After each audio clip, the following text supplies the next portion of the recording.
व्यासा पद्मासनस्तां विपुलगडितटीं पद्मवत्राजदाक्षीं गम्भीरावर्धना विस्तनवर्णमिधां शुभ्रवस्त्रोक्तरीयां लक्ष्मीं दिवीर्गजेन्द्रै मणिगणगजितैः स्नाभिदा केमकुम्भैः नित्यं सा पद्मगस्ता मम वसति गृहे सर्वमांगल्ययुक्ता। ओम महालक्ष्मी च विद्महे विष्णुमर्दिनी च धीमहि तन्नो लक्ष्मी प्रचोदयात्। ओम நமः சிவாய. மேன்மைகள் சைவநீதி விளங்குக உலகமெல்லாம். நோயற்ற வாழ்வே குறைவற்ற செல்வம். அந்த நோய் நொடிகள் இல்லாத வாழ்வு இந்த உலக மக்கள் எல்லோரும் வாழ வேண்டும் என்று கலியுகத்தின் காந்தமலை ஜோதியாகிய சபரிமலை சுவாமி ஐயப்பனுடைய திருவடிகளை சிறந்தாழ்த்தி டான் தமிழொலி ஓம் தொலைக்காட்சி நேயர்கள் அனைவருக்கும் சர்வதேச இந்து மத குறிப்பீடம் அகில இலங்கை சபரிமலை ஸ்ரீ சாஸ்தாபீடத்தின் சார்பில் இனிய வணக்கங்களும் நல்லாசிகளும்.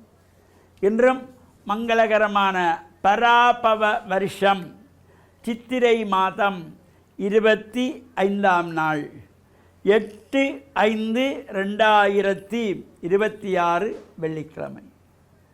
இன்று மலர்ந்திருக்கின்ற இன்றைய பொழுதும் நம் எல்லோருடைய வாழ்விலும் எல்லா விதமான சிறப்புகளும் வெற்றிகளும் கிடைக்க வேண்டும் என்று இறைவனை பிரார்த்தித்து இஷ்ட தெய்வங்கள் குலதெய்வங்கள் பாரம்பரிய தெய்வங்களையும் வணங்கியவருடைய அன்பையும் ஆசியையும் பெறுகின்ற பொழுது எந்த நாளுமே நமக்கு நல்ல நாளாக அமையக்கூடியது. இன்று சுக்கிரவாரம் என்கின்ற வெள்ளிக்கிழமை. நாமெல்லாம் ஆசார சீரராக அதிகாலையில் எழுந்து ஸ்நான அனுஷ்டானங்களை முடித்து மலர்கள் பறித்து ஆலயங்களிலே சென்று பிரார்த்தனைகள் செய்வது, கூட்டு பஜனைகள் செய்வது, அதேபோல் சிவபுராணத்தை பாராயணம் செய்து கொள்வது போன்ற சிறப்பான நிகழ்வுகளோடு கூடியது இந்த சுக்கிரவாரம் என்கின்ற வெள்ளிக்கிழமை. யாருக்கெல்லாம் ஆலயங்களுக்கு சென்று பிரார்த்தனைகள் செய்ய முடிகிறதோ, ஆலயங்களில் சென்று சரீர தொண்டுகள் செய்ய முடிகிறதோ அவை எல்லாருக்கும் இறையருள் தாராளமாக கிடைக்கக்கூடியது. நமக்கு ஆலயத்துக்கு போக முடியவில்லையா, வீட்டிலே சுவாமி அறையிலே மஞ்சத்தண்ணி தெளித்து சாம்பிராணி தூவமிட்டு விளக்குகளை ஏற்றி மலர்கள் பறித்து இறை பிரார்த்தனை செய்து ஓம் நமச்சிவாய ஓம் நமச்சிவாய ஓம் நமச்சிவாய என்கின்ற இந்த பஞ்சாட்சரத்தை ஜெபம் செய்தாலே போதுமானது. நம்முடைய மனதை ஒருநிலைப்படுத்தி இறைவன்பால் செலுத்தி பிரார்த்தனைகள் செய்கின்ற பொழுது நிச்சயமாக அவையெல்லாம் நமக்கு நல்லதாக நடக்கக்கூடியது. நாம் நல்லதை நினைக்கின்ற பொழுது நல்லது நடக்கும் என்பார்கள். உன்னுடைய நினைப்பதனை முடிக்கின்றேன் என்றவர்தம் சென்னிமிசை பாதமலர் சூட்டினான் சிவபெருமான். நாங்கள் எதை நினைக்கிறோமோ அது நமக்கு நடக்கக்கூடியதாக இருக்கும். நல்லது நினைத்தால் நல்லது நடக்கும் என்ற நம்பிக்கையோடு இந்த வெள்ளிக்கிழமையிலே நாம் ஆலய வழிபாடுகளையும் செய்து நம்மாலே முடிந்த தான தர்மங்கள் செய்வது. இப்போ தான தர்மம் செய்ய வேண்டும் என்றால் காசு பணம் நிறைய வேணும் என்பது கிடையாது. தான தர்மம் செய்வதற்கு காசு தான் வேணுமெங்கிற கிடையாது. நாங்கள் தெருவிலே வாயில்லாத ஜீவன்கள், ஆடு மாடு போன்ற ஜீவன்களுக்கு அந்த தெருவிலே கிடக்கின்ற இலைகள் குலைகள் புல்லுகளை எடுத்து உணவாக கொடுத்தால் அது ஒரு தர்மமாகிறது. தர்மம் செய்வதற்கு காசு பணம் தேவையில்லை, என்னுடைய நல்ல மனம் இருந்தால் போதும். யாவர்க்குமாம் இறைவருக்கு ஓர் பச்சிலை, யாவர்க்குமாம் பசுவினருக்கு ஓர் வாயுரை, யாவர்க்குமாம் உண்ணும்போது ஒரு கைப்பிடி, யாவர்க்குமாம் பிறர்க்கு இன்னுரை தானே என்று திருமூலர் அழகாக சொன்னார். தர்மம் செய்வதற்கு காசு பணம் தேவையில்லை, நல்ல மனசு இருந்தால் போதும். யாவர்க்குமாம் இறைவருக்கு ஓர் பச்சிலை என்றார். எந்த தெய்வமாக இருந்தாலும் அர்ச்சனை பண்ணுறதுக்கு பச்சிலை அல்லது பூக்கள் கிடைக்க இல்லையா, அந்த செடியினுடைய மரத்தினுடைய இலைகள், வில்வம், துளசி, அருகு, விழாத்தி, பொன்னச்சி இலைகள். யாவர்க்குமாம் இறைவருக்கு ஒரு பச்சிலை, யாவர்க்குமாம் பசுவினிற்கு ஒரு வாயுரை. இந்த வாயில்லாத இவங்களுக்கு ஒரு பிடி புல்லை போடுறது, உணவை கொடுக்கறது. யாவர்க்குமாம் உண்ணும்போது ஒரு கைப்பிடி, அதனால தான் முன்னைய காலத்தில் இந்த காக்கைக்கு உண்ணுவதற்கு முன்பாடி எல்லாத்திலையும் எடுத்து ஒரு கைப்பிடி காக்கைக்கு போடுவார்கள். யாவருக்குமாம் உண்ணும்போது ஒரு கைப்பிடி, அதுவும் நமக்கு முடியலையா? இன்னும் மிகவும் எளிமையான ஒரு தர்மத்தை சொன்னார். யாவர்க்குமாம் பிறர்க்கு இன்னுரை தானே. பிறரோடு பேசுகின்ற பொழுது இனிமையாக பேசுங்கள், கனிவாக பேசுங்கள், அன்பாக பேசுங்கள், அவருடைய மனம் குளிந்துவிடும். அது ஒரு தர்மமாகிற அந்த நல்ல சிந்தனையோடு நாளைய தினம் சிவனாலயங்களில் நடைபெறுகின்ற நடேச அபிஷேகம் சித்திரை மாதத்து திருவோண நட்சத்திரத்திலே சிவனாலயங்களிலே சிறப்பான அபிஷேகம் நடைபெறும். இந்த வருடத்திலே 6 நாட்கள் நடைபெறுகின்ற அபிஷேகத்திலே இந்த சித்திரை மாதம் புது வருஷத்தோடு ஆரம்பமாகிறது. இந்த சித்திரை மாதத்து திருவோண நட்சத்திரத்திலே நடேச அபிஷேகத்திலும் கலந்து இறையருளை பெற்று மண்ணில் நல்ல வண்ணம் வாழ டான் தமிழொலி ஓம் தொலைக்காட்சி நேயர்கள் அனைவருக்கும் சர்வதேச இந்து மத குருபிடம் அகில இலங்கை சபரிமலை சாஸ்தாபுரத்தின் சார்பில் நல்லாசிகளை கூறிக்கொள்வதில் மனமகிழ்வு கொள்கிறோம். சர்வே ஜனாக சுகினோ பவந்து சமஸ்த சன்மங்களானி சந்து. சுபம்.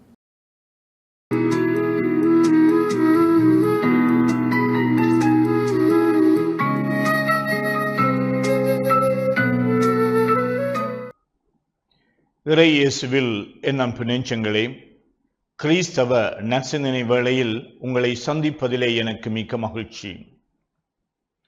ஆண்டவர் இயேசுவின் அன்பும் அருளும் உங்கள் அனைவரோடும் இருப்பதாக. திருத்தூதர் பணிகளிலே இந்த நூலில் பவுலுடைய மறைப்பணி பற்றிய பல நிகழ்வுகள் எழுதப்பட்டிருக்கின்றன. பவுல் அடிகளார் எத்தென்ஸ் என்று சொல்லப்படுகின்ற ஒரு கிரேக்க நகருக்குள் போகின்றார். அந்த நகரிலே அவர் தம்முடைய நற்செய்தியை அங்கு எடுத்துரைத்த பொழுது பலர் அவரை எதிர்த்தார்கள்.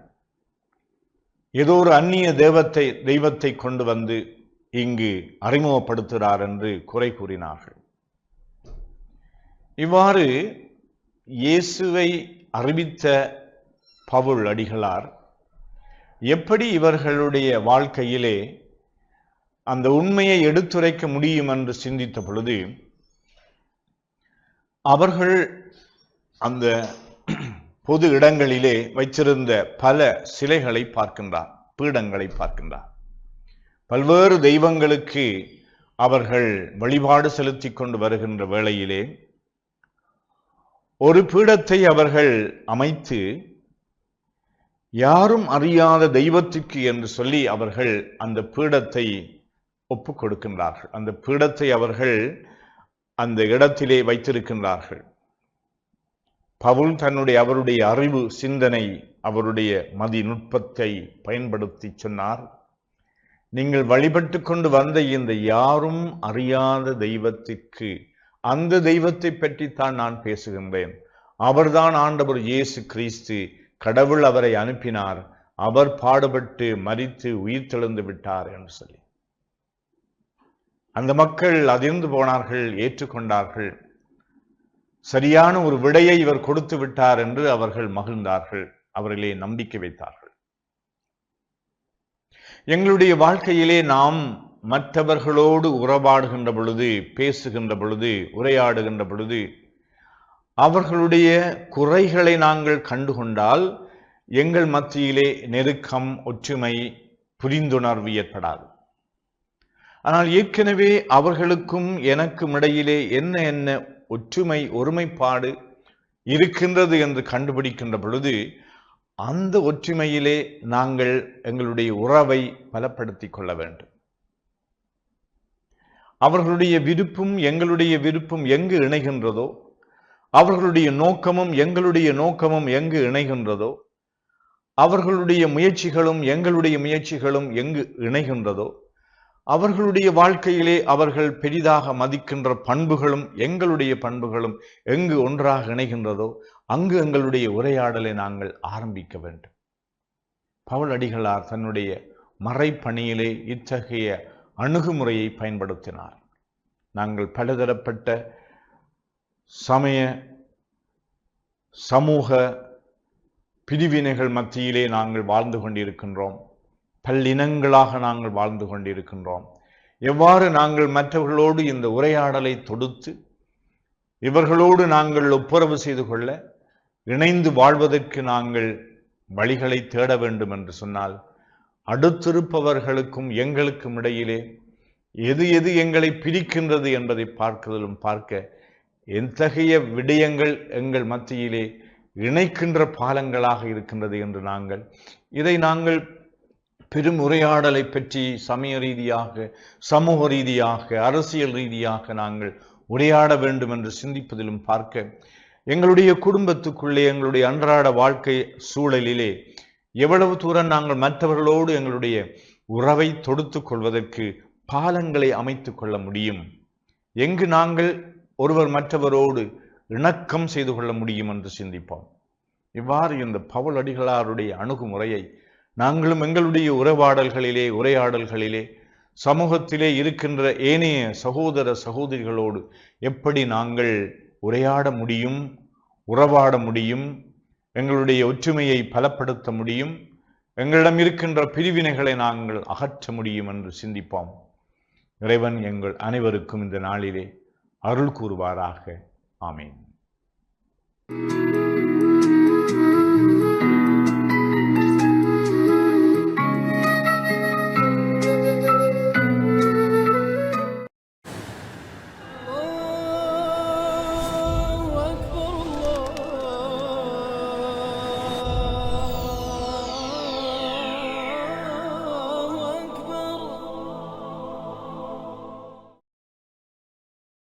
அஸ்ஸலாமு அலைக்கும் வரஹ்மத்துல்லாஹி வபரகாத்துஹு. நஹ்மதுஹு வ நுஸல்லி அலா ரசூலிஹில் கரீம். அம்மா பஅத். அன்பின்கினிய சகோதர சகோதரிகளே, இறைவன் எங்கள் ஒவ்வொருவரையும் ஒவ்வொரு அந்தஸ்திலே இந்த உலகத்திலே படைத்து எங்களை வாழ வைத்து இறைவன் அழகு பார்த்து கொண்டிருக்கிறான். எங்களுக்கென்று தனித்தனியான அந்தஸ்துக்களை இறைவன் தந்திருக்கிறான். எங்களுக்கு என்ன அந்தஸ்து கிடைத்திருக்கிறதோ, எந்த அருட்கொடை கிடைத்திருக்கிறதோ அதை நினைத்து நான் இறைவனுக்கு நன்றி செலுத்த வேண்டுமே ஒழிய, எனக்கு மேலால் உயர்ந்து வாழக்கூடிய மனிதர்களை பார்த்து நான் பொறாமைப்படக்கூடாது. பொறாமையை இஸ்லாம் வன்மையாக கண்டிக்கிறது, தடை செய்திருக்கிறது. அதே நேரத்தில் மற்றவருடைய குறைகளை பற்றி பேசுவதையும் இஸ்லாம் தடை செய்திருக்கிறது. இது பற்றி நபிகள் நாயகம் ஸல்லல்லாஹு அலைஹி வஸல்லம் அவர்களிடத்தில் கேட்கப்படுகிறது. ஒருவன் மற்றவனுக்கு கொடுக்கப்பட்ட ஆற்றல்களை, திறமைகளை, செல்வங்களை பார்த்து ஒருவன் பொறாமைப்படுகின்றான் என்றால் அவனுடைய ஈமான் என்கின்ற இறை விசுவாசம் அப்படியே கருகி விடுகிறது என்று சொன்னார்கள். ஒரு அழகிய உதாரணத்தை சொன்னார்கள். யார் ஒருவர் பொறாமைப்படுகிறானோ, மற்றவனை பார்த்து மற்றவனிடத்தில் இருக்கின்ற செல்வாக்குகள், செல்வங்கள், அந்தஸ்துக்கள், அவனுடைய கண்ணியங்கள், மாண்புகளை பார்த்து யார் ஒருவர் பொறாமைப்படுகிறானோ அவனுடைய ஈமான் என்கின்ற இறை விசுவாசம் அப்படியே பற்றி விடுகிறது. எதை போல தெரியுமா? ஒரு விறகு பற்றி எரிந்து எவ்வாறு அது கடைசியில் சாம்பராகி விடுகிறதோ, இதே போன்று மனிதனுடைய உள்ளத்தில் இருக்கின்ற இறைவனுடைய ஈமான் என்கின்ற அந்த பிரகாசம் அப்படியே எரிந்து சாம்பராகி விடுகிறது என்று நபிகள் நாயகம் ஸல்லல்லாஹு அலைஹி வஸல்லம் அவர்கள் சொல்லித் தருகிறார்கள். பொறாமைப்படக்கூடாது. பொறாமை என்பது ஒரு இழிவான ஒரு செயலாகும். அந்த பொறாமையின் காரணமாகத்தான் மனிதன் மற்றவனை வீழ்த்த பார்க்கிறான். உயர்ந்தவர்களை தாழ்த்த பார்க்கிறார்கள். சிரித்தவர்களை அளவைக்க பார்க்கிறார்கள். இந்த பொறாமையின் காரணமாகத்தான் இன்று சமூகம் மட்டுமல்ல, நாடுகளும் கண்டங்களும் இன்று பிரிந்து வாழக்கூடிய அளவுக்கு இன்று ஆதிக்கம் செலுத்தக்கூடிய ஒரு கெட்ட பண்பு ஒன்று இருக்குமென்றால் அது பொறாமையாக இருக்கிறது. பொறாமை யாரிடத்தில் தான் இல்லை? ஆசிரியர்கள் மாணவர்களை கண்டு பொறாமைப்படுவதும், மாணவர்கள் ஆசிரியர்களை கண்டு பொறாமைப்படுவதும், மனைவியை கண்டு கணவன் பொறாமைப்படுவதும், கணவனை கண்டு மனைவி பொறாமைப்படுவதும், இப்படியாக பொறாமை பல்கி பெருகி காணப்படுகின்ற இன்று ஒரு சமூக நோயாக மாறியிருக்கிறது. இந்த பொறாமையிலிருந்து நாம் எம்மை பாதுகாத்து கொள்ள வேண்டும். யார் எப்போது என்னை பார்த்து பொறாமைப்படுகிறார்கள் என்றே எமக்கு தெரியாது. அல்லாஹின் தூதர் முஹம்மது ஸல்லல்லாஹு அலைஹி வஸல்லம் சொன்னார்கள், காலை நேரத்தில் குல் அஊது பிரப்பில் ஃபலக், குல் அஊது பிரப்பின் நாஸ், குல் ஹுவல்லாஹு அஹத். இந்த இறைவனுடைய வசனங்களை யார் ஒருவர் காலை நேரத்திலே ஓதிக்கொள்கிறாரோ, பாராயணம் செய்கிறாரோ, எல்லா விதமான பொறாமைக்காரர்களுடைய பொறாமையின் தீங்கிலிருந்தும் பொறாமையின் பார்வையிலிருந்தும் இவர்களை அல்லாஹ் பாதுகாப்பதற்கு இது ஒரு அரணாக கேடயமாக அமையும் என்பதனை நபிகள் நாயகம் ஸல்லல்லாஹு அலைஹி வஸல்லம் அவர்கள் சொல்லித் தருகிறார்கள். பொறாமையின் காரணமாக எங்களுடைய ஈமானை, இறை விசுவாசத்தை நாம் இழந்து கொண்டிருக்கிறோம். பொறாமைப்படக்கூடாது. இறைவன் தந்த அருட்செல்வங்கள் எங்களுக்கு எதுவோ அதை நினைத்து நாம் பெருமிதம் அடைந்து கொள்ள வேண்டும். அந்த இறைவனுக்கு நன்றி செலுத்த வேண்டும். இறைவன் கூறுகிறான், நான் தந்த அருட்செல்வங்களை நினைத்து நீ எனக்கு நன்றி செலுத்தினால் நான் இன்னும் இன்னும் உனக்கு என்னுடைய அருட்கடாட்சங்களை அள்ளித் தருவேன் என்று இறைவன் கூறுகிறான். பொறாமைப்படுவதற்கு இஸ்லாம் அனுமதி அளிக்கவில்லை. பொறாமைப்படுவதற்கு இஸ்லாம் இரண்டு மனிதர்களை பார்த்துத்தான் பொறாமையை இஸ்லாம் அனுமதித்திருக்கிறது. அந்த 2 பேரை மாத்திரம் வைத்து நீ பொறாமைப்பட்டுக்கொள். அந்த 2 மனிதர்களில் ஒருவர் யார் தெரியுமா? பொருளாதாரத்தையும் பண வசதியும் வைத்து கொண்டிருக்கின்ற ஒருவர் இறை வழியில் அவைகளை தர்மமாக அள்ளி கொடுக்கிறார். 4 பேருக்கு அவர் அதனை உதவிக்காக கஷ்டப்படுகின்ற மக்களுக்கு உதவி செய்கிறார். நளினப்பட்ட மக்களுக்கு, ஏழைகள், எளியவர்கள், அனாதைகள், விதவைகள், இப்படியாக தன்னுடைய சொத்துக்களிலிருந்து இறைவன் தந்தான், நான் அவனுக்காக இறை வழியிலே இவைகளை செலவழிக்கிறேன் என்று யார் ஒருவன் இறை வழியில் தன்னுடைய சொத்துக்களை, செல்வங்களை, இறைவனுடைய நன்மையை நாடி யார் செலவழிக்கிறானோ அவனை பார்த்து நாம் பொறாமைப்படலாம். ஏன் இவனுக்கு மட்டுமா சொத்துக்கள், செல்வங்கள் இருக்கிறது? எனக்கும் தான் இருக்கிறது, நானும் இவனைப் போல செலவழிக்க முடியுமே என்று அவனை பார்த்து பொறாமைப்பட்டு இவனும் இறை வழியிலே செலவழிப்பதற்கு இஸ்லாம் இந்த பொறாமை அனுமதித்திருக்கிறது. இது இஸ்லாம் அனுமதித்த முதலாவது பொறாமை அனுமதியாகும்.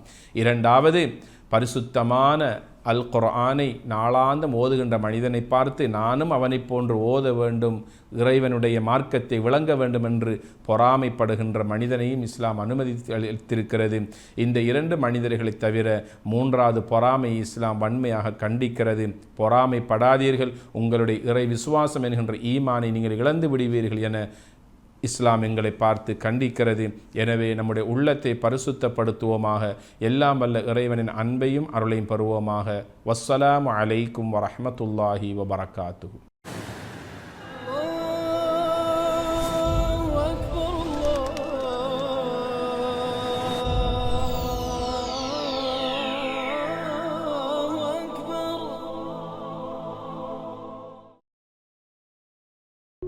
Thank you.